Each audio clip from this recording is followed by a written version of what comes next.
Good morning, my name is Umberto Mucci, this is We the ItaliaNews, a daily video broadcasting regarding Italy under the coronavirus crisis. Today is Saturday, May 9, the 6th day of Italy in phase 2 of this crisis. Today we enter in the third month of lockdown here in Italy, even if it is now a semi-lockdown, but I can assure you that the will to go out it is not that strong, it is dangerous, and the best way is to stay home as much as we can. The trend of the official statistics continue to go in the right direction in Italy. Yesterday, no coronavirus deaths in Molise, Basilicata, Val d'Aosta, Sardinia and Friuli Venezia Giulia. In Calabria and Umbria, only 1, 2 in Sicily and Puglia, 3 in Abruzzo and Trentino Alto Adige. But 243 deaths in total, because this number continues not to fall in the most infected regions. Yesterday, a painful threshold that of 30,000 deaths of coronavirus was reached and crossed. Now, 30,000 deaths is an impossible number to accept, to imagine, or even to comment on. Just one fact, Italy has more than 8,000 municipalities. 30,000 people live in the municipality at the 300th place per population, starting from the top.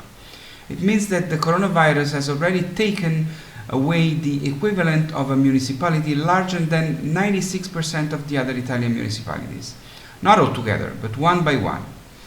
To give you an idea about a city that we all know and love for its beauty, its history and its culture, and I strongly apologize if I mention it in this terrible comparison, it is as if the entire population of Assisi in the beautiful Umbria region, UNESCO heritage, the birthplace of St. Francis, the patron saint of Italy, had completely disappeared. And unfortunately, it's not over yet. We try to move forward or to hope for the future, but this is a wound that no one had ever experienced in 70 years. It will leave a scar that we will never forget. The plan that dictates the guidelines to the local authorities for the reopening in June of nurseries and summer centers for kids has been published. Those who escort the kids will not be allowed to enter, and children operators will be measured fever, and it will be mandatory for them to wash their hands at the entrance of courtyards, oratories, playgrounds, gardens, and play areas. They will also need to provide a medical certification, and they will be stopped if even a first symptom of fever appears.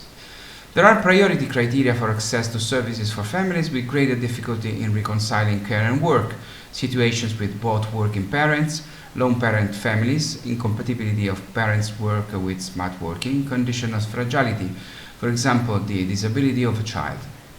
The children will be divided into very small groups, without contact between the different groups, and always with the same operator. An island system to ensure social distancing and to avoid, in case of a contagion within a group, that the virus spreads.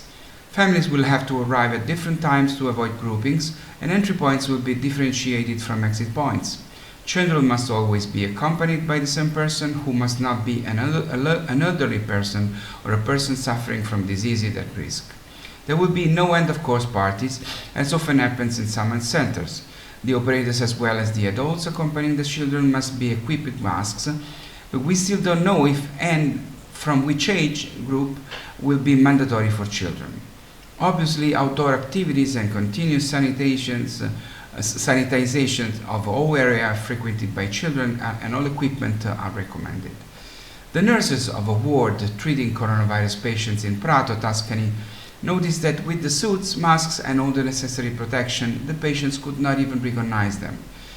Now, frightened by a terrible disease, in the hospital for a period not short at all, fearing for their lives, without the possibility of seeing their family, because of course visits are not allowed, denying patients even a minimum of relationship with their caregivers is brutal. I'm not talking about hugs and caresses, unfortunately forbidden, but what if we cannot even understand who is taking care of us? Representing in the best way possible the spirit of mission and dedication that the Italian hospital workers are showing by fighting this battle for all of us, these nurses from Prato have thought of a simple thing. Everyone has printed their photograph on their suit, a photo where every one of them is smiling. It is not just a way to allow patients to become familiar with those who are treating them. It is a way to show them that they do everything they can to give comfort, to empathize with them, to give some relief. The coordinator of these wonderful nurses said, When they saw us coming like this, the patients smiled at us, someone who was moved, and it was a touching moment for us one we will never forget. This is how big the Italian heart is. So please stay safe, stay home, take care of yourselves and your family. Do not underestimate this virus.